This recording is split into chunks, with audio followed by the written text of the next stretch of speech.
Napapagod ka matulog. Kasi ato, away ako, maamo ko eh. Naaway ka ni mama mo, pinapatulog ka lang. Siyempre magagalit si mama kasi nga hindi ka natutulog. Tima, Ba't ayaw mo nga kasi matulog? hindi ko alam. Bakit ka napapagod matulog? Kasi ano, pagod na ako eh. Pagod ka na matulog? Ako. Ngita. Ba't na, bakit ka napapagod? Hindi ko alam na. Grabe naman niya pagtulog, nakakapagod, pati pagtulog.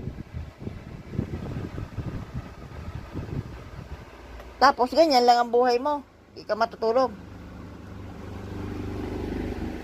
Ba't marunong ka ba dun sa ginagawa ni Kuya Chris mo? Nagsusukat ka rin doon? Opo. Ba't tumutulong ka? Ate, ano oras na kaya tumayon ako eh? Anong oras na? Di pa natapos? Papa. Ngita. Kaya ano tulong ako?